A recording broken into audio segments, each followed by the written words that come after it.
Bahagyang naantala ang pagbisita ni Pangulong Ferdinand Marcos Jr. sa Albay matapos na magkaaberya ang sinasakyan nitong eroplano kahapon, June 14. Ayon kay Philippine Air Force spokesperson Colonel Maria Consuelo Castillo, nagkaroon ng minor technical issue sa bahagi ng aircraft flaps operations ng G280 Command and Control aircraft na sasakyan sana ng punong ehekutibo.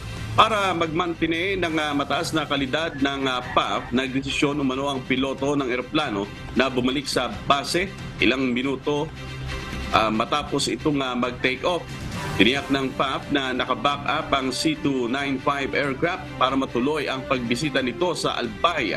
Pasado alas 2 ng hapon, dumating ito sa Ginubatan Community College Evacuation Center sa Ginubatan para tignan ang kalagayan ng mga inilikas na pamilya dahil sa pag-aalboroto ng Bulkang Mayona.